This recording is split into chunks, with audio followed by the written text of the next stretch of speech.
قال الله تبارك وتعالى في كلامه المجيد أعوذ بالله من الشيطان الرجيم بسم الله الرحمن الرحيم وقالوا أئذا كنا عظاما ورفاتا أئنا لمبعوثون خلقا جديدا قل كونوا حجارة أو حديدا أو خلقا مما يكبر في صدوركم فسيقولون من يعيدنا قل الذي فطركم أول مرة فسينغضون إليك رؤوسهم ويقولون متى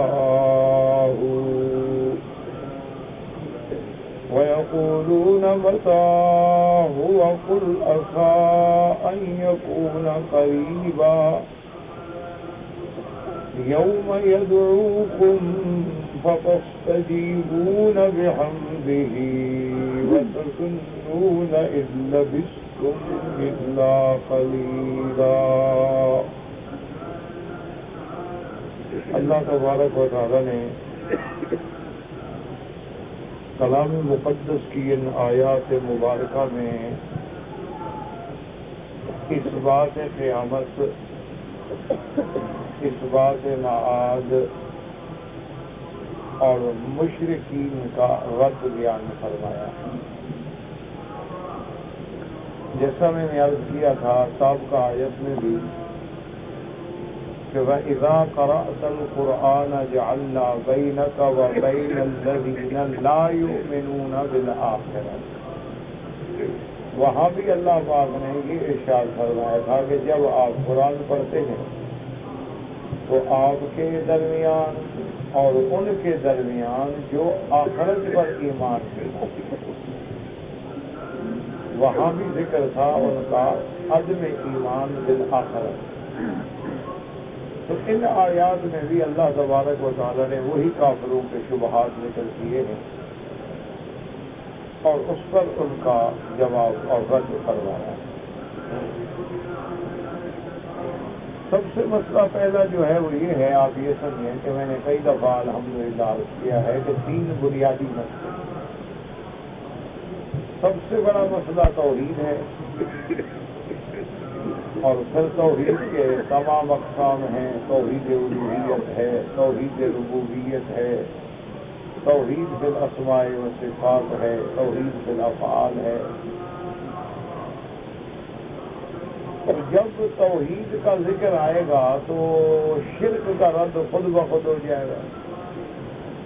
یعنی جب دن ہوگا تو رات نہیں ہوگی، جب توحید ہوگی تو شرک نہیں ہوگی، اور شرک ہوگا تو پھر توحید نہیں.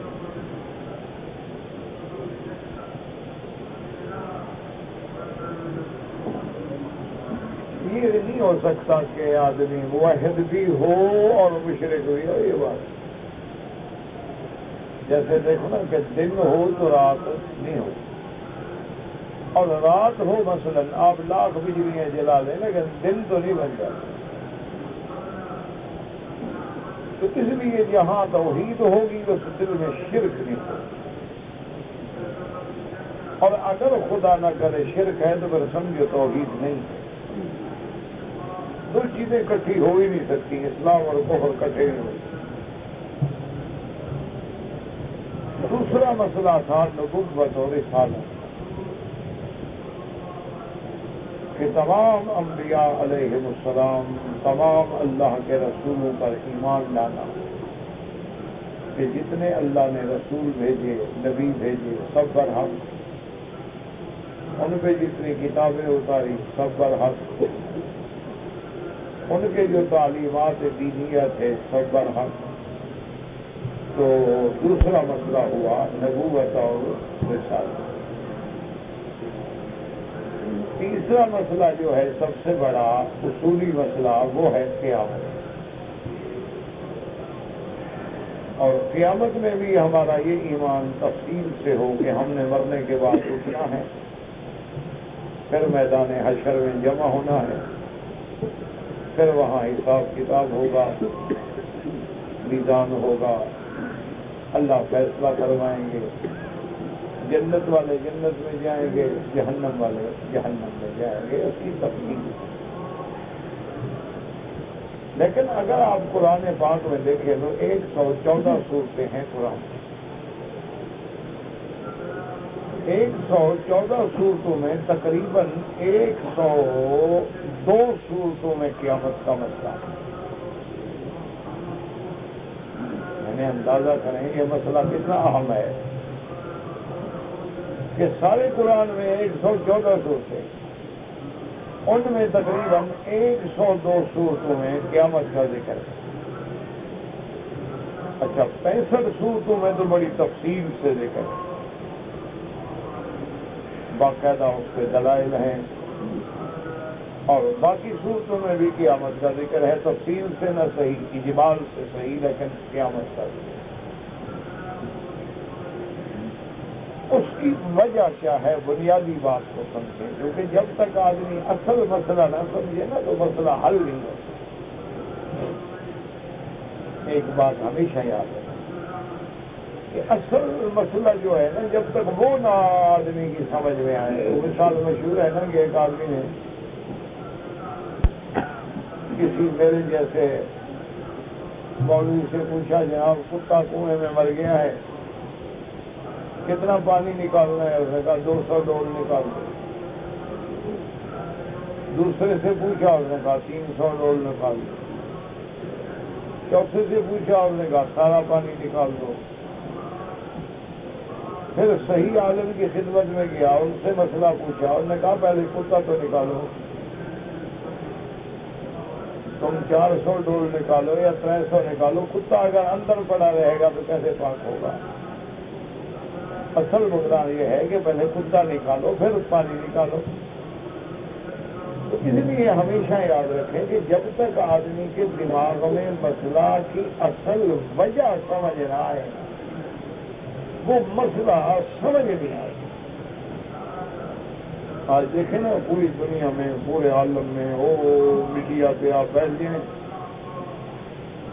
پوری دنیا کے نیوز چینل کھول لیں، بس یہی آپ کو ملے گا، دہشت گردی دہشت گردی دہشت گردی، یہی آپ کو۔ اور ہر جگہ یہ ہوگا مسلمان مسلمان مسلمان، خاص طور پہ داڑھی والے۔ بھائی اصل مسئلے کو سمجھو، آخر کیوں؟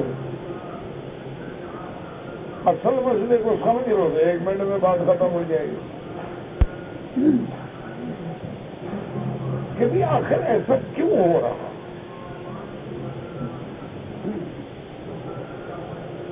اس کی وجوہات کیا ہے؟ جب تک اس لیے آپ دیکھیں نا جی کہ ہمارے یہاں جو آپ نے دیکھا ہے نا طریقہ علاج، پہلے تو ہمارے ملک میں ڈاکٹر ہوتے نہیں، ڈاکٹر کہاں غریب دیہات میں، ڈاکٹر جو آتا ہی نہیں دیہات میں، سارے ماشاءاللہ وہ عطائی ہوتے ہیں، کوئی ڈسپینسر ہوتا ہے، کسی نے 20-21 کا لائسنس دوائیں بیچنے کا لے لیا، ڈاکٹر بن گیا صاحب کو، تو بس وہ ماشاءاللہ پھر بندوں کو مارتے مارتے آخر ٹھیک ہوئی جاتے ہیں۔ روزانہ جو آدمی اوسطاً 5-10 آدمی مارتا رہے تو 100-200 کے بعد تجربہ ہو جاتا ہے۔ تو مسئلہ یہ ہوتا ہے کہ بھئی آپ جائیں گے تو فوراً، یا جیسے آپ ہمارے عام معاشرے میں دیکھو نا، کسی کو کہو کہ مجھے داڑھ میں درد ہے، وہ کہے گا پاناڈول کھا لو۔ دوسرے سے پوچھو جی داڑھ میں درد ہے، وہ کہے گا نہیں سائیڈان کھا لو۔ تیسرے سے پوچھا گا کہ جی داڑھ میں درد ہے، وہ کہے گا جی نہیں پونسٹان کھا لو۔ چوتھے سے کہیں گے کہ جی درد ہے، وہ کہے گا نہیں جی لونگ کا تیل اندر بس۔ ہر آدمی اپنی ڈاکٹری چلاتا رہے گا، یہ کسی کو بھی پتہ نہیں اس بیچارے کو درد کیوں، یہ کسی کو پتہ نہیں، اور نہ کوئی پوچھنے کے لیے تیار ہے کہ تمہیں داڑھ میں درد کیوں ہے۔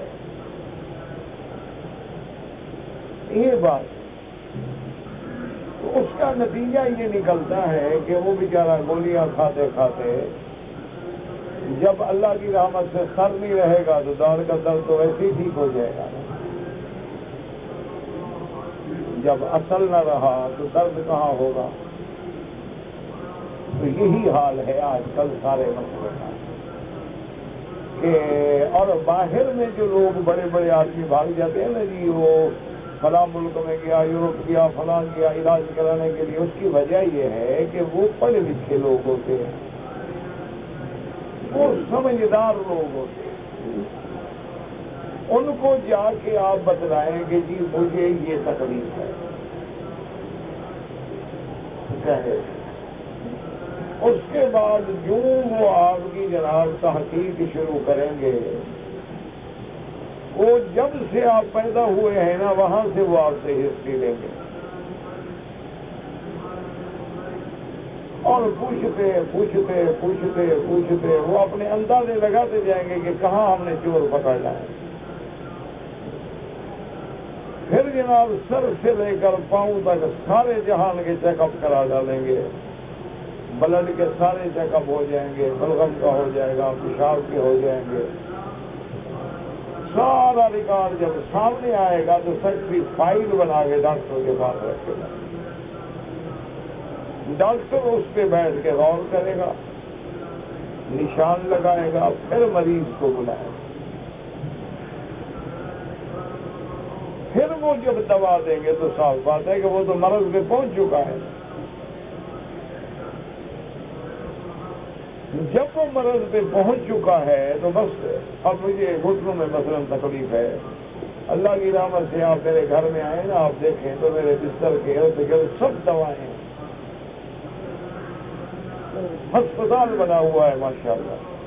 کیونکہ لوگ میرے بیچارے مہربانی کرتے ہیں، حضرت میرے پاس دوائی ہے، بس آپ 10 دن استعمال کریں، انشاءاللہ اللہ رحمت کرے گا جلدی فوت ہو جائے. اچھا، اب میں ان کی محبت سے انکار بھی نہیں کرتا کہ ایک آدمی محبت سے بیچارہ کہہ رہا ہے، تو اب میں کیا کہوں، ٹھیک ہے جناب، وہ لے آتا ہے میں رکھ دیتا ہوں، اور لے آتا ہے میں رکھ دیتا ہوں، اور لے آتا ہے میں رکھ دیتا ہوں، اللہ کی رحمت ہے کمرے میں جگہ. ویسے مجھے بھی بھول گیا ہے کہ یہ کس بلا کے لیے ہے اور یہ کس بلا کے لیے ہے. یہ میرا مقصد بات سمجھانا. اس کے مقابلے میں جب میں باہر گیا تو میں نے انہیں کہا کہ جی میرے گھٹنوں میں تکلیف ہے، جس سے میں نے کہا وہ بہت بڑا ڈاکٹر ہے اور اللہ کے کعبے کے برکات ثمرات صدقات ہیں کہ جو ڈاکٹر وہاں کسی کو 10 منٹ کا ٹائم نہ دیں تو وہ ہم جیسے فقیروں کے لیے آ جاتے. یہ تو اللہ کے گھر کی برکت ہے نا، ورنہ من عالم کے من دانم، میں جانتا ہوں کہ میں کیا ہوں.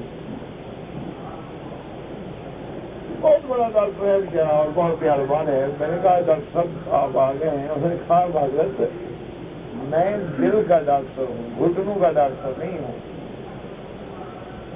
ڈاکٹر تو میں بڑا ہوں، آپ نے اخبار میں میرا بڑا نام پڑا ہوا ہے، لیکن میں دل کا ڈاکٹر، گھٹنوں کا نہیں. اس کے لیے تو نی کا جو ڈاکٹر ہے، جو صرف کسی گھٹنے کا ڈاکٹر ہے، اس سے رابطہ کرنا پڑے گا. اور وہ فلاں ایک ڈاکٹر ہے محمد شافی، اس کا نام ہے،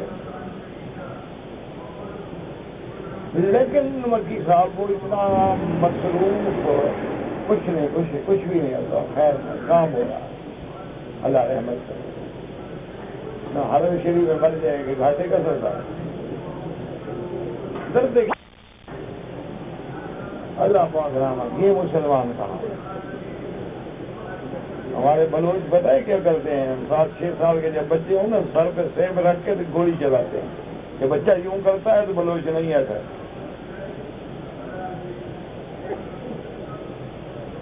کھڑا ہے تو کھڑا ہے، وہ ٹھیک ہے جوڑ دیا کرو. یہ کیا ہے، وہ بیچارے کام کر رہے ہیں، سارے ہل گئے ہیں جیسے اللہ معاف کرے تو نیچے زمین سے کرنٹ لگاؤ. انا للہ و انا الیہ راجعون. تو بہرحال میرے کہنے کا مقصد، اس نے کہا کہ مکی صاحب گزارش یہ ہے کہ وہ ایک کمپیٹنٹ ڈاکٹر ہے، پروفیسر ہے نی کا، یونیورسٹی میں اس کا لیکچر ہوتے ہیں، لیکن مشکل یہ ہے کہ وہ بے حد مصروف آدمی. آپ کا تو ہوتا ہے نا جوگیوں والا پھیرا کہ آج آپ یہاں ہیں اور کل آپ وہاں ہیں اور پرسوں آپ وہاں ہیں، وہ تو کم از کم جلدی سے جلدی ٹائم نہیں دیتے تو 8-10 دن چاہیے۔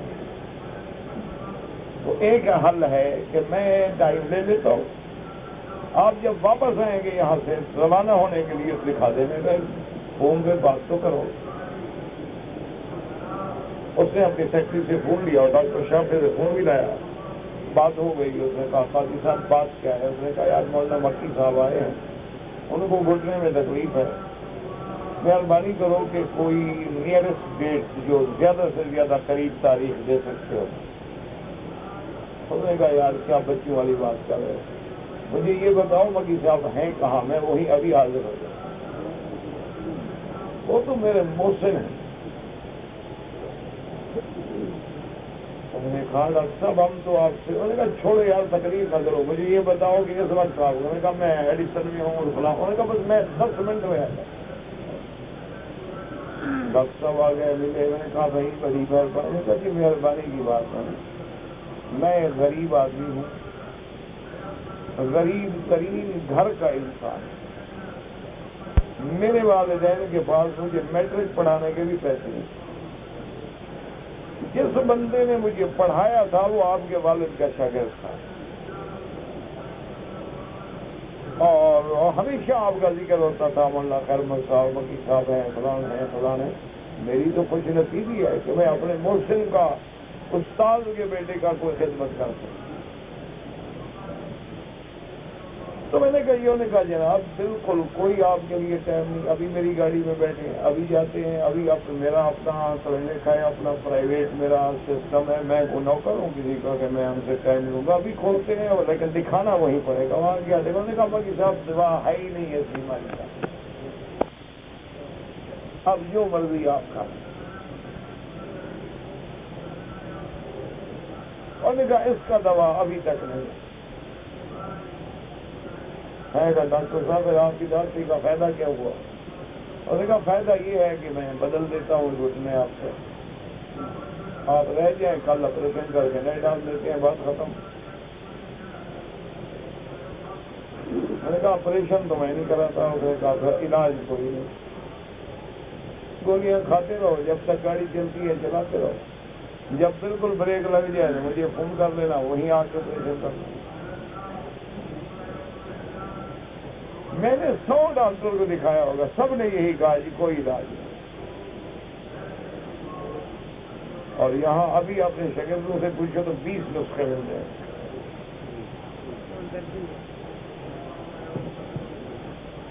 اس لیے بات کو خدا کے لیے سمجھو، اللہ کے لیے سمجھو اور دماغ میں اتارو۔ کیوں توحید سمجھ نہیں آتی؟ یہ کون سی توحید ہے کہ کعبے میں طواف کرو اور دادا پہ جا کے بچے مانگو؟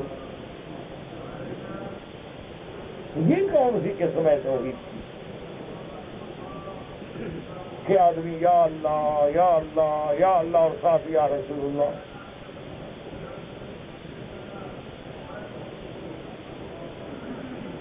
اور یا اللہ یا رحمان یا رحیم اور ساتھ یا علی مدد، یہ کون سی توحید ہے؟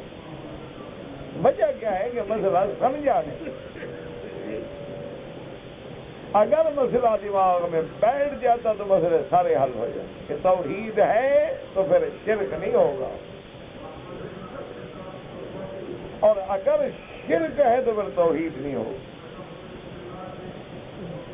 تو اس لیے اب غور کرو کہ 102 صورتوں میں جو قیامت کا ذکر ہے اس کی وجہ کیا ہے۔ بس یہ ساری بات میں نے اس لیے لمبی چوڑی کی ہے تاکہ خدا کرے کو 5% ہی بات دماغ میں اتر جائے۔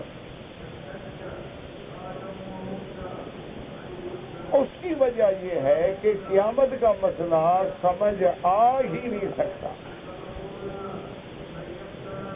نہ عقل سے، نہ علم سے، نہ فہم سے، نہ کتابیں پڑھنے سے۔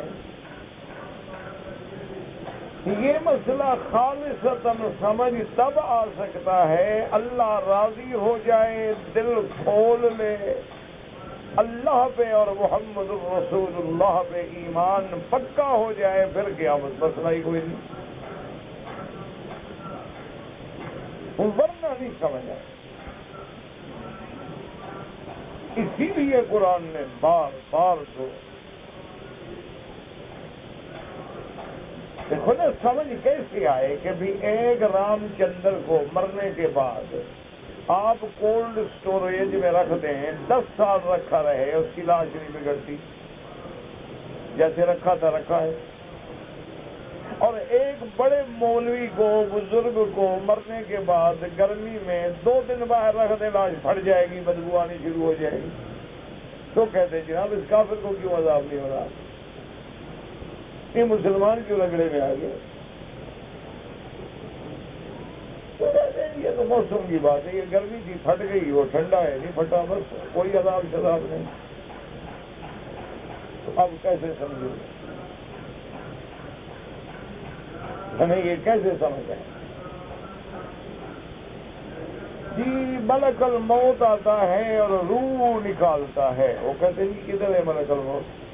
کسی کو ملا تھا, دیکھا ہے, بات ہوئی, اب نہیں آتا ہے. جی کس کو نظر آتا ہے؟ وہ جی مر رہا ہے, وہ مرنے والا مٹی بتائے, نظر آ رہا ہے نہیں نظر آ رہا ہے.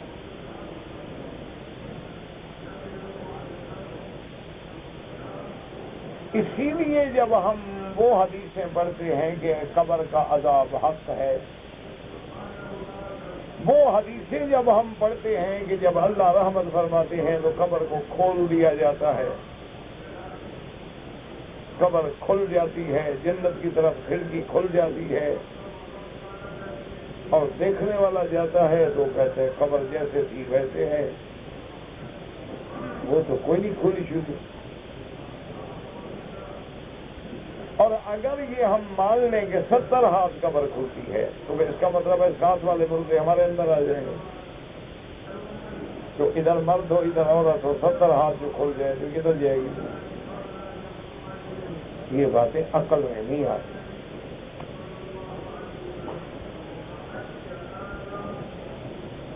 اس لیے بہت سارے لوگ ہیں جو قبر کے عذاب کے منکر ہو.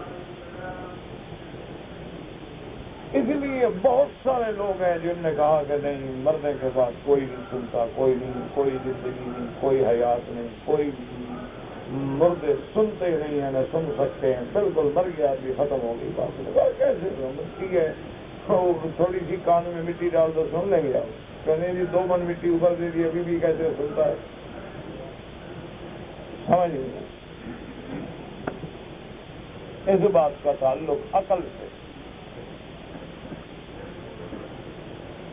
کیونکہ عالم دنیا الگ عالم ہے, عالم برزخ الگ عالم ہے. میرا تو ایسی غلطی کرتا تو نہیں ہے, لیکن اللہ معاف کرے, انسان ہے بھول جاتا ہے. میں خود بھول جاتا ہوں بند کرنا. یار جن کے پاس ہوں مہربانی کرو حرم شریف میں بند کر دیں, حرم کے ادب سے. اور ویسے بھی اللہ کا شکر ہے, تم کون سے پریزیڈنٹ ہو کہ تمہارے 2-4 منٹ میں کوئی مسائل ٹیڑے ہو جائیں گے. تم نے تو یہی پوچھنا ہے نا کیا پکایا ہے, میں نے کہا ٹھیک ہے روٹی پکائیے. یہ تو عشاء کے بعد بھی پوچھ سکتے, یا کوئی دوست پوچھے گا گھر کا ادب کرو, دعا کرو اللہ تجھے بھی مجھے بھی ادب نصیب کرو. اور اپنے موبائل آف کر لیے یا ان کو سائلنٹ پہ لگا دیا. اور دوسرا ایک کوشش کرو کہ یہ گھنٹی کے بجائے تم نے جو دھنے میوزک بھرے ہوئے ہیں نا, یہ نہ استعمال. یہ میوزک جو ہے ایک شیطانی, اور یہ میوزک اور موسیقی اور گانا جو ہے یہ زنا کا سب سے بڑا راستہ ہے. بہرحال ہماری نے کہنا ہے, آگے تمہاری مرضی, ہم کیا کر سکتے ہیں. تو بات کو سمجھو, جیسے ایک مینڈک کنویں کے اندر ہے, اس کو کوئی دریا والا مینڈک سمجھائے کہ جی دریا ہوتا ہے, اتنا بڑا ہوتا ہے اور اتنا پانی ہوتا ہے, بے وقوف آ گئی. یہی کچھ ہے جہاں میں رہتا ہوں بس, کیونکہ وہ کنویں کا مینڈک ہے, باہر کو تو جانتا نہیں. تو اس لیے چونکہ عالم برزخ یا عالم آخرت جو ہے وہ عالم غیب ہے. عالم غیب جب ہم اس کو دیکھ نہیں سکتے، اس کو سمجھ نہیں سکتے، وہ ایک جہان ہی الگ ہے.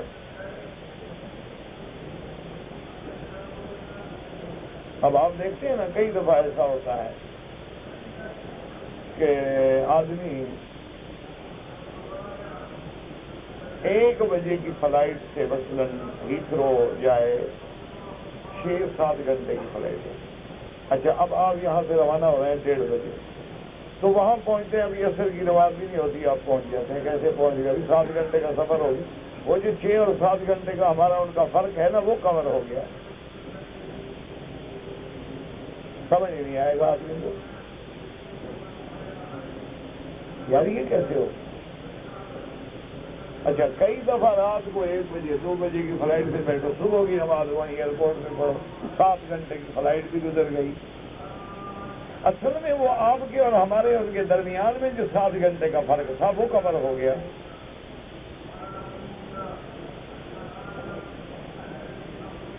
تو اس لیے ہمیشہ یاد رکھیں کہ ان باتوں کو سمجھنے کے لیے سب سے بڑی ضرورت کیا ہے؟ دیکھو نا، قرآن کا پہلی سورت پڑھ لو.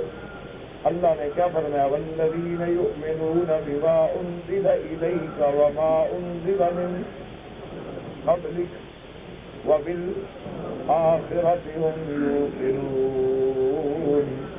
اللہ نے فرمایا ایمان والوں کی صفت یہ ہے، بما انزل الیک، جو ہم نے آپ سے اتارا ہے قرآن، اس پہ ایمان لائیں.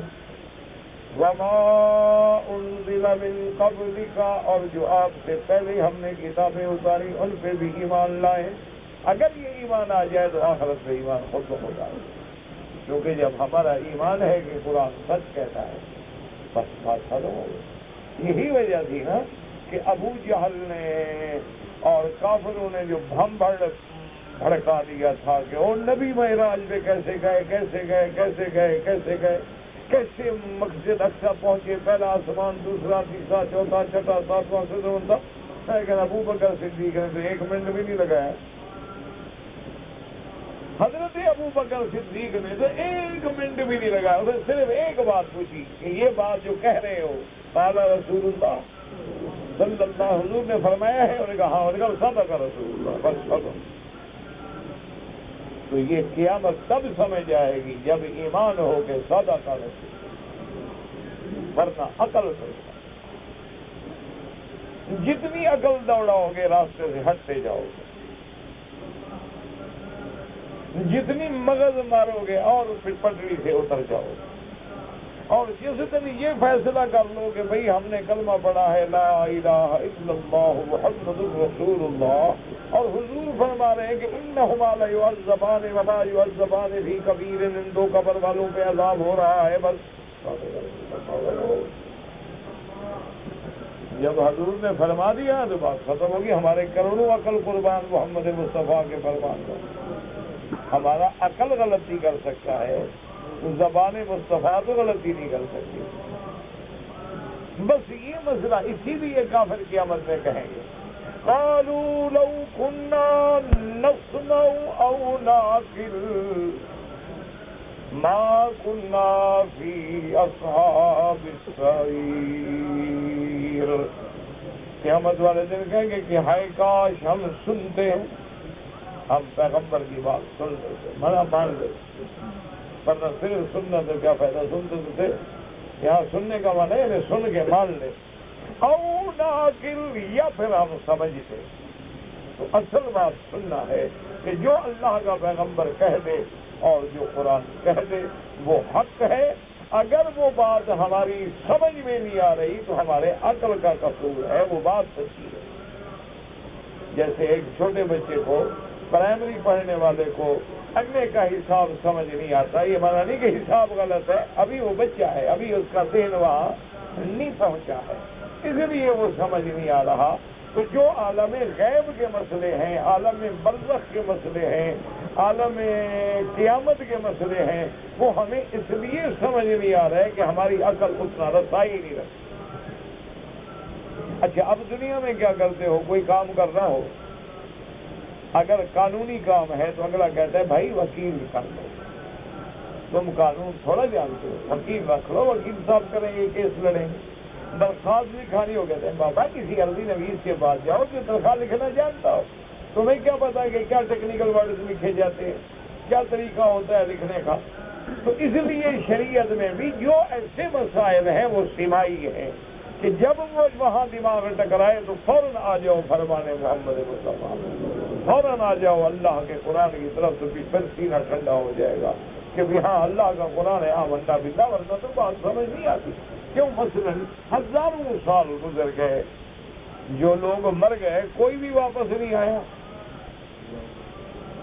اسی لیے کافر کہتے تھے فَأْتُوا بِآبَائِنَا إِن كُنتُم صَادِقِينَ۔ وہ کہتے اگر تم سچے ہو کہ قیامت آئے گی، دوبارہ اٹھیں گے، تو پہلے ہمارے باپ دادے کو اٹھا کے لے آؤ۔ تو جب وہ نہیں آئے، ہزاروں سال بھی نہیں آئے، یہ بس مر گئے ختم ہو گئے۔ اچھا، جو فلسفی تھے وہ فلسفے میں الجھ گئے، جو منطقی تھے وہ منطق میں الجھ گئے، جو معقولی تھے وہ معقول میں الجھ گئے۔ صرف جو مومن تھے ان نے کہا بھائی سمجھ نہ آئے یا آئے فرمان محمد مصطفیٰ صلی اللہ علیہ وسلم ہمارا ایمان۔ ورنہ وہ یہ اب دیکھیں نا جی، فلسفی اور منطقی اس بحث میں پڑ گئے۔ وہ کہتے ہیں جی انسان کو اللہ نے بنایا ہے عناصر اربع سے، اس میں ہوا بھی ہے، مٹی بھی ہے، آگ بھی ہے، پانی بھی ہے، یہ اربع عناصر ہیں جن سے بندے کو بنایا گیا ہے۔ وہ کہتے ہیں میرے بھائی یہ دیکھو کہ ہوا کو جب ہوا میں ملا دو تو پھر کیسے تشخیص ہوگی؟ کیا مانا؟ تمہاری گاڑی کے ٹائر میں ہوا بند ہے، کھول دو، اب وہ ہوا کہاں جائے گی؟ ہوا میں مل جائے گی۔ اب کہو جی وہ ہوا لے آؤ جو میرے ٹائر میں تھی، کیسے آئے گی؟ اچھا اب جناب اس میں آپ پانی بھر لیں، اس کو جا کے کنویں میں ڈال لیں، پھر اس کو کہو کہ جو میری پیالی میں پانی تھا وہ لے آؤ۔ تو اب جب جز کل میں مل جائے تو پھر علیحدہ کیسے ہو؟ وہ ایک لطیفہ مشہور ہے نا، حضرت تھانوی کی خدمت میں ایک آدمی گیا تو وہ کوئی مٹھائی کا ڈبہ لے گیا، تو حضرت کی عادت تھی، دو گھر تھے حضرت کے، تو مٹھائی کو برابر تقسیم کیا اور بچے کو دیا کہ بھائی ایک اس گھر میں دے آؤ، ایک اس گھر میں دے آؤ، بولے گیا۔ حضرت اپنی باتوں میں بیٹھ گئے۔ جب کافی دیر گزر گئی، وقت گزر گیا، اس بندے کو بلایا کہ ہاں بھائی آپ کیسے آئے تھے؟ آپ کی بڑی مہربانی، آپ مٹھائی لائے، شکریہ آپ کا، آپ آئے کیسے؟ انہوں نے کہا جی میں تو مرید ہونے آیا ہوں، میں اسی لیے تو مٹھائی لایا تھا۔ انہوں نے کہا تمہیں پتہ نہیں میں جس کو مرید کرتا ہوں اس سے کچھ نہیں لیتا، میری عادت ہے کہ اگر میں کسی کو مرید بنا لوں تو پھر اس سے میں کبھی کچھ نہیں لیتا، کیونکہ تم مٹھائی لے آئے ہو تمہیں مرید نہیں بنا تھا۔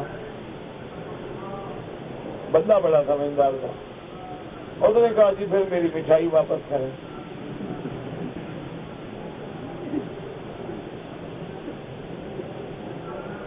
انہوں نے بچہ بھیجا گھر میں، پتہ کرو بھائی مٹھائی کا۔ نے کہا جی مٹھائی آئی، گھر میں عورتیں بیٹھی نہیں، ہم نے تو ایک ایک لڈو دے دیا، سب کو کھا گئی ہو۔ فقیروں کے گھر میں ہر وقت کوئی نہ کوئی آتا رہتا ہے، بیٹھا ہوتا ہے، ان کی خیرات ہی ہوتی ہے، آپ نے دیا، ہم نے اس کو دے دیا، اس نے دیا، ہم نے اس کو کھلا دیا، ہمارا تو کام یہی ہوتا۔ انہوں نے کہا نہیں وہ تو گھر میں چل گیا۔ حضرت نے فرمایا کہ بھائی وہ مٹھائی تو استعمال ہو گئی، وہ 1 کلو مٹھائی تھی تمہاری اور فلاں مٹھائی تھی، وہ ہم آپ کو اس سے اچھی۔ انہوں نے کہا جی اچھی میں نہیں جانتا، مجھے وہی مٹھائی دو۔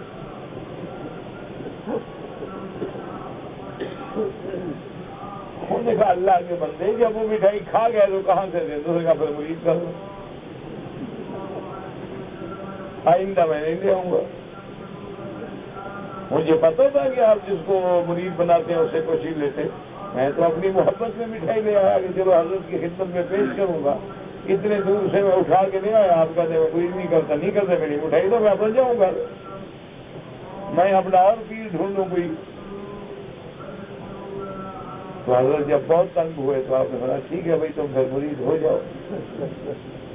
تو اس لیے ہمیشہ یاد رکھو کہ وہ دماغ اس طرح خراب کرتے ہیں کہ جی بندہ گل گیا، اب مٹی بن گیا، مٹی مٹی میں مل گئی، تو یہ کیسے جدا ہوگی کہ مولوی مکی کی مٹی یہ ہے؟ اچھا، اس میں جو پانی کا اثر تھا وہ پانی میں چلا گیا، اب وہ پانی کیسے نکلے گا الگ؟ جو آگ کا اثر تھا وہ آگ میں مل گیا، ہوا کا اثر تھا ہوا میں مل گیا، اب یہ بندہ دوبارہ کیسے اٹھے گا؟ اس لیے ان کا دماغ کام نہیں کرتا۔ لیکن جب اللہ پہ ایمان ہو، جب یہ ایمان ہو کہ میرے اللہ کا حکم جو ہے وہ سب مخلوق پہ ہے، کہ الا لہ الخلق والامر فتبارک اللہ رب العالمین، مخلوق بھی اسی کی، حکم بھی اسی کا۔ ہمارا حکم ہوا پہ نہیں چل سکتا لیکن اللہ کا حکم چل سکتا ہے، ہمارا حکم آگ پہ نہیں چل سکتا لیکن اللہ کا حکم چل سکتا ہے۔ اب کوئی جاہل کہے کہ مثال دو، آپ بتا سکتے ہیں کہ جب ابراہیم علیہ السلام کو آگ میں ڈالا گیا، اللہ نے حکم کر دیا کہ یا نار کونی بردن وسلاما علی ابراہیم، اللہ نے حکم کر دیا کہ اے آگ ٹھنڈی ہو جا، اور زیادہ ٹھنڈی بھی نہیں، بالکل معتدل سلامتی والی بن جا میرے ابراہیم کے لیے۔ اب باہر آ گئے، لکڑیاں چٹک رہی ہیں، جل رہی ہیں، اور پرندے دور دور بھاگ رہے ہیں، لیکن ابراہیم آگ میں خوش بیٹھے ہوئے ہیں۔ جب حضرت ابراہیم سے پوچھا گیا، حضرت ابراہیم آپ کی زندگی میں سب سے اچھے دن کون سے گزرے؟ فرمایا جس دن میں نے اللہ کے حکم پہ، اللہ کی توحید کے لیے جو آگ میں گزارے تھے، ایسے دن کبھی نہیں گزرے۔ اللہ نے نمونہ دکھلا دیا۔ اسی لیے جب نمرود اپنے شاہی محل پہ کھڑا ہے، چھت پہ کھڑا ہے، خوش ہو رہا ہے کہ آج میں نے توحید کا نام لینے والا، خدا کے نام لینے والے کو جلا ڈالا ہے، اللہ نے حکم دیا ملائکہ حاضر رب جلیل، فرمایا پردے ہٹا دو آگ کے، میرے اس دشمن کو دیکھنے دو کہ میں اپنے دوستوں کی آگ میں کیسے حفاظت کرتا ہوں۔ لاکھ آگ جلاؤ، اللہ کے دوست نہیں مریں گے، لیکن خدا کے لیے تم بھی اللہ کے دوست بنو، تم بھی فساد نہ کرو، تم بھی فتنوں میں مبتلا نہ ہو، اپنے اللہ کے آگے گڑ گڑاؤ، اللہ کو راضی کرو، سارے مسئلے حل ہو جائیں گے، مسئلے فساد سے حل نہیں ہو۔ اب جناب جب آگ کا پردے ہٹا دیے گئے تو نمرود کی یکدم نظر پڑی تو کیا دیکھتے ہیں کہ حضرت ابراہیم ایک اعلیٰ لباس پہنے ہوئے، سامنے اعلیٰ نعمتیں فروٹ رکھے ہوئے کھا رہے ہیں، مسکرا رہے ہیں، بے ساختہ نکل کہتے ہیں نعم الرب رب ابراہیم، کہتے ہیں ابراہیم رب تو تیرا سچا رب ہے جو اپنے ماننے والوں کی آگ میں بھی حفاظت کرتا ہے۔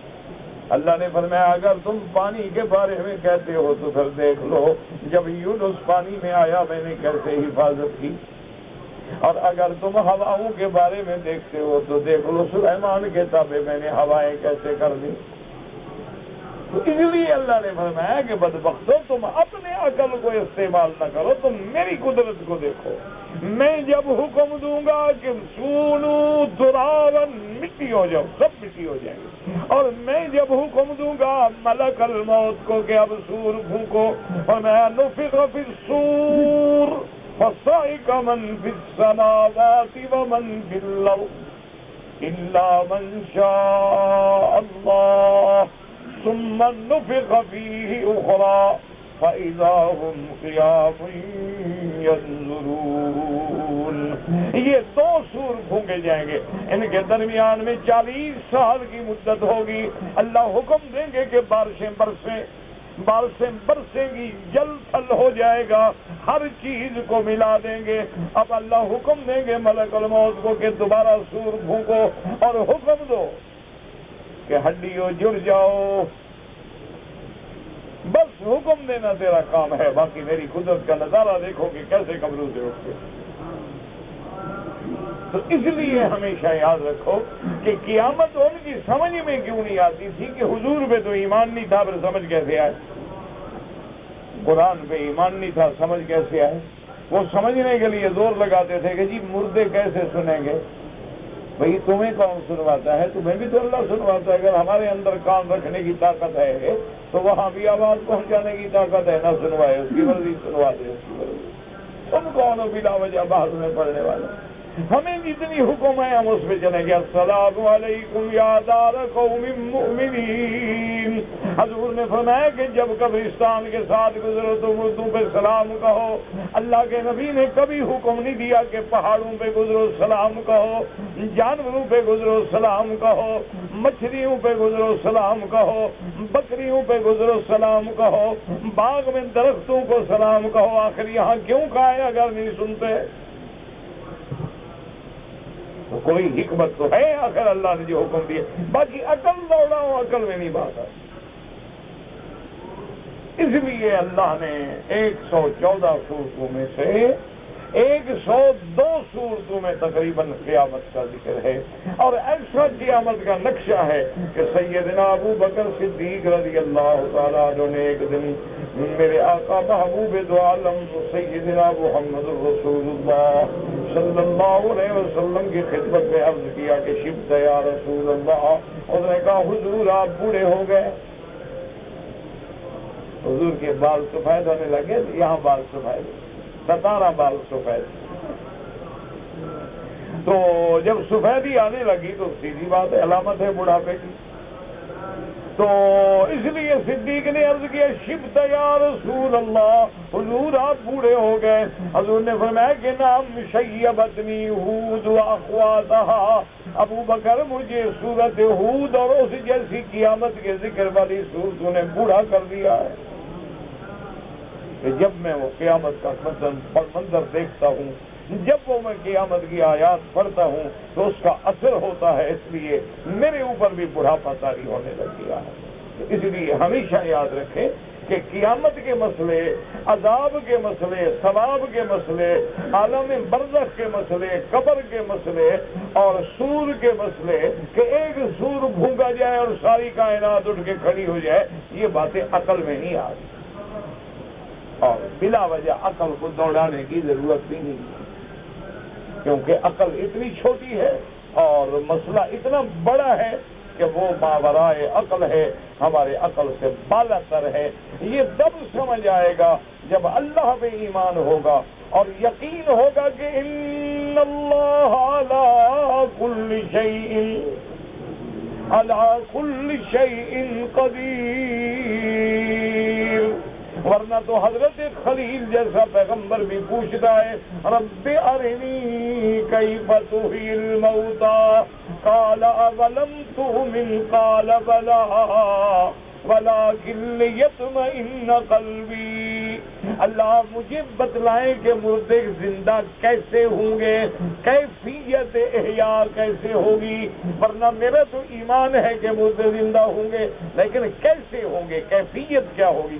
اللہ نے فرمایا ابراہیم کیا تمہارا ایمان؟ کہا اللہ میرا ایمان ہے، لیکن اگر آپ میرے علم کو مشاہدے میں بدل دیں کہ میں آنکھوں سے دیکھ لوں۔ دیکھو نا اس طرح تو ہر بندے کو علم ہے نا، کعبہ شریف ہے، جہاں ہو نماز کدھر پڑے گا، لیکن جن کو اللہ نے دکھا دیا سبحان اللہ، ورنہ تو ہر مسلمان کو پتا ہے مکہ بھی ہے، مدینہ بھی ہے، کعبہ شریف ہے، حضور کا روضہ مبارک ہے، مکہ مکرمہ ہے، مدینہ منورہ ہے، لیکن وہ سننا اور پڑھنا اور کتابوں میں الگ بات ہے۔ جب آپ مکے میں آ کے کھڑے ہو گئے، آپ کعبے کو آنکھوں سے دیکھ لیا، مدینہ منورہ میں آپ نے خود جا کے روضہ مطہرہ پہ سلام پڑھے، تو یہ بات تو سبحان اللہ، وہاں علم تو نہیں ہے، نہیں تو مشاہدہ ہے، آنکھوں سے دیکھ لیا۔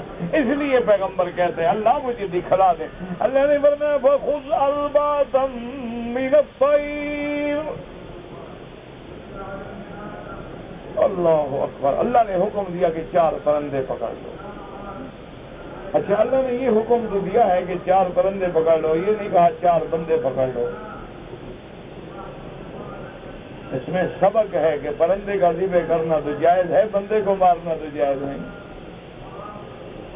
کہ اب ہم پیغمبر کو مسئلہ سمجھیں پہلے 4 بندے ذبح کروائیں۔ اس لیے حکم دیا فَخُذْ أَرْبَعَةً من الطیر فصرهن الیک، کہ پرندے لے لو، ذبح کرو، تقسیم ان کو بالکل ریزہ ریزہ کر کے گوشت ملا کے سارے ایسے ٹکڑے کر کے، ثم اجعل علی کل جبل منہن جزءا، اب یہ 4 پرندوں کا جو گوشت مل گیا نا، قیمہ بن گیا، ان کو تقسیم کر کے سامنے پہاڑوں میں رکھاؤ، کچھ ادھر کچھ ادھر کچھ ادھر کچھ ادھر۔ حضرت ابراہیم علیہ السلام کر رہے ہیں، اللہ کی شان ہے، وہ رکھا ہے اللہ میاں، اور رکھ دیا۔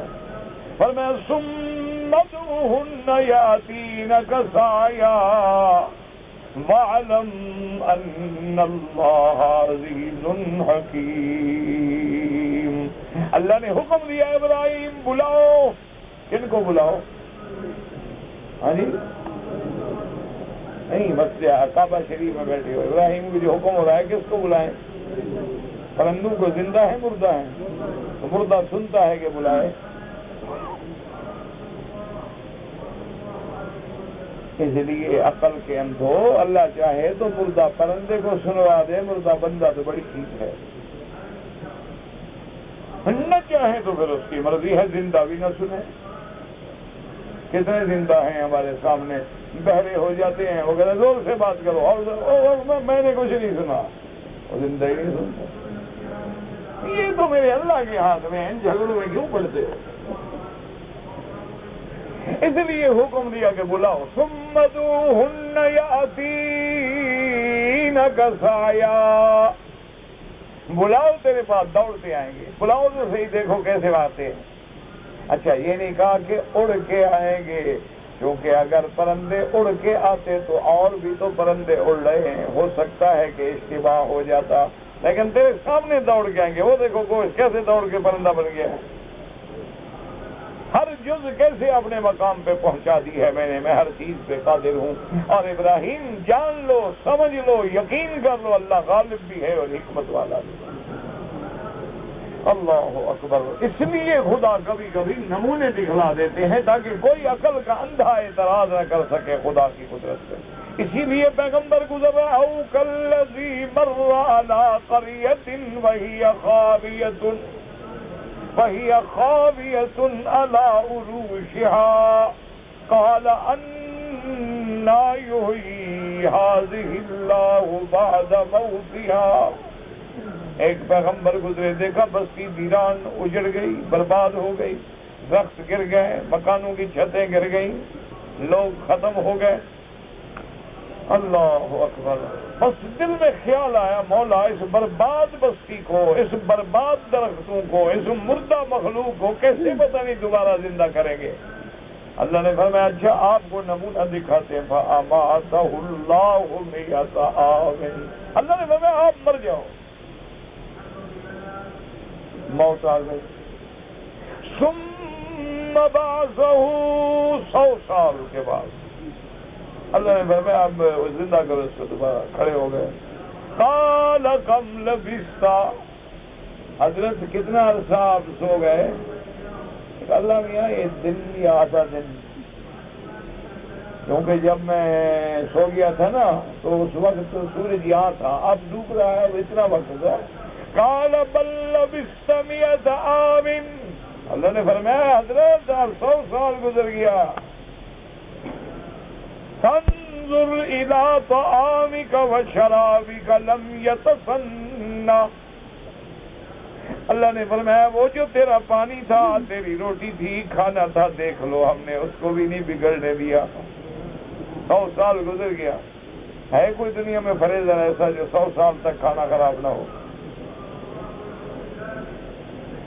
اب تو نئی میڈیکل کہتی ہے کہ کھانا پک جائے نا اس کے بعد 8 گھنٹے سے زیادہ نہ رکھیں، ورنہ اس کا استعمال کرنا ٹھیک نہیں ہے۔ یعنی پکانے کے بعد، جیسے ہمارے یہاں ہوتا ہے نا، ابھی پکا لیا ایک دفعہ دیکھا ماشاءاللہ تو 8 دن کھاتے رہے لگے ہمیں، جب آیا نکالا گرم کیا کھا رہے۔ کیوں ہمارے تو ماشاءاللہ میدے اللہ نے بنائے اسی لیے ہے نا، پتھر ہضم، لکڑ ہضم، شرک ہضم، بدعت ہضم، حلوے ہضم، 11ویں ہضم، ہر بلا ہضم، کوئی ڈکار ہی نہیں آتا ساری زندگی بدعت کھاتے کھاتے کھاتے۔ مولوی کا حلوے کی پلیٹ نے ایسی منہ پہ لپیٹ رکھی ہے وہ حق کا کلمہ نکلتا نہیں، وہ سیمنٹ سے زیادہ خطرناک ہے، حق کہہ نہیں سکتا۔ اب دیکھیں اللہ نے فرمایا فانظر، غور کرو، دیکھو، نظر ڈالو، تدبر کرو، فانظر الی طعامک، نظر ڈالو۔ اللہ نے فرمایا اچھا یہ تو کھانا، فانظر الی حمارک، وہ جس گدھا پہ آپ آئے تھے نا اس کو دیکھو، اللہ میں وہ تو ہڈیاں ہو گئی، اللہ میں وہ گدا شدت میرا مر گیا، وہ تو ہڈیاں پڑی ہیں، ڈانچہ پڑا ہے۔ اللہ نے فرمایا اچھا نظر ڈالو، فانظر الی النظام کیف ننشزها ثم نکسوها لحما، اللہ نے فرمایا غور کرو، دیکھو اب تمہارے اس گدھے کی ہڈی ہم کیسے جوڑتے ہیں، وہ ڈھانچہ بن گیا، دیکھ رہا ہے وہ۔ اللہ نے حکم دیا اس کا گوشت بھی چڑھاؤ، جلدی جلدی گوشت بھی چڑھ گیا۔ اللہ نے حکم دیا جناب وہ گدھا صاحب کھڑے ہو گئے، آوازیں نکال رہے ہیں۔ اللہ نے اب سمجھ آ گئی، فلما تبین له قال اعلم ان اللہ علی کل شیء قدیر۔ اب جب اللہ نے ساری حقیقت آنکھوں کے سامنے دکھا دی تو پیغمبر بول پڑے گا واقعی میرا اللہ تو ہر چیز پہ قادر، تو مردوں کو بھی اٹھانے پہ قادر ہے، تو زندوں کو موت دینے پہ بھی قادر ہے، تو قبر میں بھی زندگی دینے پہ قادر ہے، تو قبر کو باغ جنت بنانے پہ بھی قادر ہے، تو قبر کو جہنم کا گڑھا بنانے پہ بھی قادر ہے۔ دعا کرو اللہ ہمیں عذاب سے بچائے۔ اللہم ارحمنا فوق الارض، اللہم ارحمنا تحت الارض، اللہم ارحمنا عند الارض۔ اللہ جب تک زمین کے اوپر ہے رحم فرما، جب زمین کے نیچے جائیں تو رحم فرما، اور جب تیری پیشی کا دن ہو تو رحم فرما، کیونکہ تیرے رحم کے بغیر ہم نہیں چل سکتے ہیں، اور حضور کی امت کو اب تیرے رحم کی ضرورت ہے، رحم فرما، رحم فرما اور اس بگڑی امت کو بنا دے۔ اللہ اکبر۔ کہتے جی مغرب اور عشاء کی نمازیں مزدلفہ میں پڑھ کر فجر کی نماز سے پہلے مینا کی طرف بالکل نہ جائیں۔ وقوف مزدلفہ جو ہے وہ واجب ہے، صبح کی نماز مزدلفہ میں پڑھیں، ورنہ ایک بکری دم دینی ہوگی۔ صرف ان لوگوں کو اجازت ہے جو بیمار ہیں، بوڑھے ہیں، عورتیں ساتھ ہیں، بچے ساتھ ہیں، وہ اگر نمازیں پڑھنے کے بعد آدھی رات کے بعد یا تہجد کے وقت چل پڑے مینا آ جائیں تو ان کو اجازت ہے، ورنہ جو ٹھیک ٹھاک ہیں ان کو کوئی اجازت نہیں۔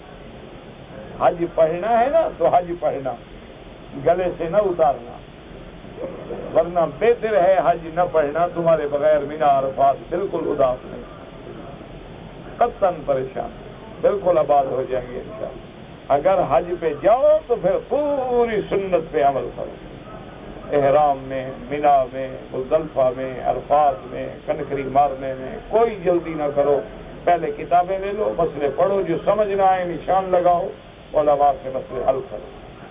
حج کو حج سمجھو، میلہ نہ بناؤ کہ لوگ جائیں گے ہم بھی چلے جائیں گے، لوگ ماریں گے ہم بھی مار لیں گے۔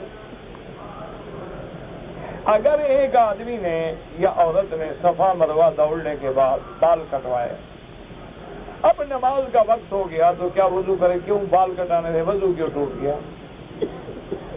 یہ کوئی نیا مسئلہ ہے کہ آدمی سر کے بال کٹوائے وضو ٹوٹ جاتا ہے؟ کوئی ضرورت نہیں وضو، اگر پہلا وضو ہے تو وضو ہے، بس نماز پڑھے۔ میں مکہ میں رہتا ہوں، کسی کا حج بدل کرنا ہے بالکل کریں، حج افراد ہوگا، حج مکے والوں کا حج افراد ہوتا ہے۔ اگر مکے میں رہنے والا اپنے وطن چلا جائے اور حج کے مہینوں میں عمرہ کر لے پھر حج تمتع ہوگا، پھر افراد نہیں ہوگا۔ کہتے جی کہ اگر ہم رومال کو ایسے دونوں جانب چھوڑ دیں اور سر پہ وہ اقال نہ رکھیں تو اس کو اسبال کہتے ہیں؟ نہیں، اسبال نہیں کہتے، اسبال کہتے ہیں کہ ایسے گلے میں کپڑا ڈال کے لٹکایا جائے، اگر سر پہ ہو پھر لٹکے تو اسبال نہیں ہوتا، لیکن احتیاط اسی میں ہے کہ نماز میں اس کو باندھ لیا یا ایک آدھا پیچھے ڈال دیا تاکہ اسبال کی شکل بھی نہ بنے۔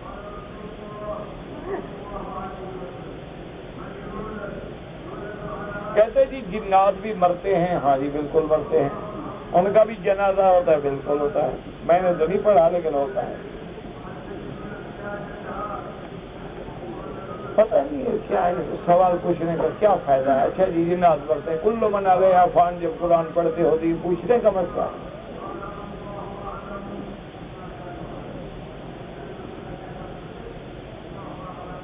کہتے جی کہ بعض حنفی حضرات جو ہیں فجر کی نماز کے بعد 2 رکعت پڑھتے ہیں، ہو سکتا ہے ان کی پہلی سنتیں رہ گئی ہوں، تو وہ تو حنفی مسلک میں بھی جائز ہے کہ 2 رکعت پڑھ لیں، اس میں کوئی جھگڑا نہیں، کوئی مسئلہ نہیں۔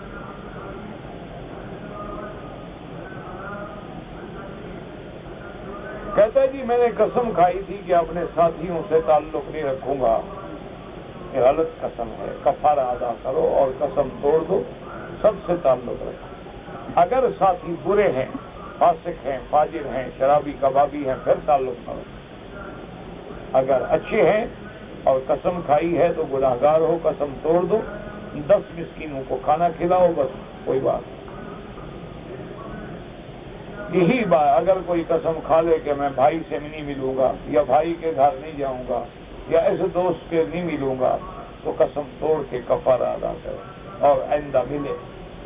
ہاں کوئی دوست گندا ہے تو اس سے بچو، ویسے بھی۔ کہتے جی کہ میں حمام میں گیا، میرے پیسے چوری ہو گئے، اجر ملے گا؟ بالکل اجر ملے گا، کیوں نہیں ملے گا؟ جتنی تکلیف ہوگی تو اجر ملے گا۔ انسان کو جو بھی تکلیف ہوتی ہے اجر ملتا ہے، گناہوں کا کفارہ ہوتا ہے، اللہ تبارک و تعالیٰ تمہیں بدلہ دیں گے، معاوضہ دیں گے۔ اور جو ظالم اللہ کے حرم میں بھی چوریاں کرتے ہیں، اب اللہ ہی ہم سے بدلہ لے گا، کیا ہوگا؟ حجر اسماعیل، حجر نہیں، حجر، حجر مانا ایسے چار دیواری کے ساتھ جگہ روک دی جائے۔ میں نے عمرہ کیا، مدینہ چلا گیا، میں کافی دنوں کے بعد واپس مکے میں آیا، احرام نہیں باندھا۔ اب میرا حج کرنے کا ارادہ ہے۔ اب حج تو تمہارا ہوگا مفرد، لیکن جو تم نے عمرہ چھوڑا ہے مدینے سے، اس کا دم پڑ گیا کہ میقات سے گزر آئے اور بغیر احرام کے آ گئے۔ مجھے نہیں سمجھ آئی، سورت نہ پڑے تو بالکل سجدہ صاف دینا ہوگا، کسی رکعت میں سورت لازمی نہ ہو پڑھے، ہاں وہاں بھی سجدہ صاف دینا ہوگا۔ اگر کوئی آدمی رمضان کے بعد عمرہ کر چکا ہے، مکے میں رہ رہا ہے اور حج کرے گا تو حج تمتع ہوگا، ایک حج کی بکری رکھنی ہوگی۔ نماز میں شیطانی وسوسے آتے ہیں، اللہ نے معاف کر دیا ہے، کوئی غم نہ کرو، اور آخری 2 صورتیں جو ہے نا وہ پڑھ کے صبح و شام بدن پہ ہاتھ پھیرا کرو۔ اگر ایک آدمی کا وضو بار بار ٹوٹ جاتا ہے تو وہ نماز مغرب کا مثلاً وقت ہو گیا، وضو کر لو، اب عشاء تک وہی وضو کافی ہے، طواف کرتا رہے، نفلیں پڑھتا رہے، قرآن پڑھتا رہے، پھر جب عشاء کا وقت داخل ہو عشاء کے لیے پھر وضو کرے، یعنی ایک نماز سے دوسری نماز کے وقت تک وہی وضو رہے گا چاہے ٹوٹ جائے۔ کہتے جی کہ میں ایک کمپنی میں ملازم ہوں، حج کرنا چاہتا ہوں، ٹائم بہت کم ہے، تو آپ 9 تاریخ کو عرفات چلے جائیں، رات کو مزدلفہ آ جائیں، صبح کو کنکری مار کے ڈیوٹی پہ آ جائیں، کوئی مسئلہ نہیں، کوئی مشکل نہیں، ایک دن میں حج ہو جائے گا۔ میں اپنے لڑکے کا عقیقہ کرنا چاہتا ہوں، عمر اس کی جو ہے وہ ہو گئی ہے اپنا 14 سال، اب جناب کسی عقیقے کی ضرورت نہیں ہے، اب کسی عقیقے کی آپ کو ضرورت نہیں ہے۔ عقیقہ ہوتا ہے 7ویں دن یا 14ویں دن، نہیں کیا بس سنت کا ثواب نہیں ہوگا اور کچھ بھی نہیں۔ جو گھاس برسات سے اگتا ہے اس کو سبزی بنائے کھائے جائز ہے، اللہ عالم، گھاس جانور کھاتے ہیں اور سبزی کیسے ہوتی ہے مجھے نہیں پتا، آپ نے کیا پوچھا ہے۔ بہرحال اگر وہ گھاس ہے تو جانوروں کو کھانے دیں، اور اگر سبزی پوچھی ہے مانا یہ ہے کہ آپ نے نہیں لگائی، قدرت کی طرف سے پیدا ہے تو آپ کھا سکتے ہیں۔ جمعہ کے دن جب خطبہ شروع ہو خطبہ سنیں، طواف میں، طواف تو نفلی عبادت ہے، خطبہ سننا واجب ہے۔ عمرے کے کچھ دن بعد پیسے گم ہو گئے، میں مدینہ منورہ گیا اور پیسے نہیں ملے، بغیر احرام کے، کہ تم تو آ گئے ہو تو احرام باندھنے میں کون سے پیسے لگتے تھے؟ عمرہ قضا کریں اور ایک بکری دم بھی ادا کریں۔ بلڈنگ سے احرام باندھ کے عمرہ نہیں کیا جاتا، عمرہ جب کریں گے تو حد حرم سے باہر نکلیں گے، یعنی یا مسجد عائشہ جائیں یا جیرانہ جائیں، عرفات جائیں، جدہ جائیں، گھر سے صرف حج کا احرام ہوتا ہے۔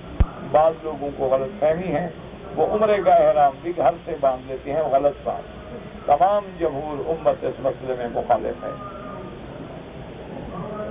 کہتے جی کہ پگڑی شریعت میں تبلیغی حضرات باندھ اچھا کرتے ہیں، پگڑی سنت ہے، کوئی نہ باندھے تو کوئی مسئلہ نہیں۔ حضور پاک نے ٹوپی بھی پہنی ہے، پگڑی بھی باندھی، کوئی رومال باندھ لے، کوئی پگڑی باندھ لے، کوئی ٹوپی پہنے، سب جائز ہے، کوئی منع نہیں۔ لیکن جو پگڑی باندھتے ہیں سبحان اللہ وہ حضور کی سنت کے زیادہ قریب ہے۔ کہتے جی کہ سعودی عرب میں جہاد کی آیتیں نہیں بیان کی جاتی ہیں شراب کی، آپ پتہ نہیں کہاں ہوتے ہیں، ہر دعا میں ہوتا ہے اللہم انصر المجاہدین، اللہم انصر المجاہدین فی کل مکان، ہر نماز میں، ہر خطبے میں، ہر جمعہ میں۔ اب ایسی باتیں ہر بیٹھ کے جھگڑا نہ کرو، یہ بھی غیبت ہے بلا وجہ، اسلامی ملک کے خلاف یا عرب کے خلاف باتیں کرو۔ جو کون سا الفاظ پڑا وہ کیسے میں سن لینا۔ جو لوگ خدام الحجاج آئے ہیں، جب حج قریب آئے گا تو مسئلے سمجھ لیں، ابھی سمجھیں گے تو فائدہ کوئی نہیں ہوگا۔ ربنا تقبل منا انک انت السمیع العلیم وتب علینا انک انت التواب الرحیم۔ یا الہ العالمین، عالم اسلام کی عزت کا فیصلہ فرما، یا اللہ کفر کی ذلت کا فیصلہ فرما، یا اللہ مسلمان فلسطین میں ہیں، کشمیر میں ہیں، جس مقام پہ ہیں ان کی قدم قدم پہ رسول فرما۔ یا الہ العالمین، یہود اور ہنود وثنیین کے فتنوں کو ہمیشہ کے لیے بلی امیز فرما دے۔ یا اللہ بلد الامین کو قیامت تک ہر فتنہ سے محفوظ فرما، بیماروں کو شفا عطا فرما، یا اللہ سب گری بنا دے۔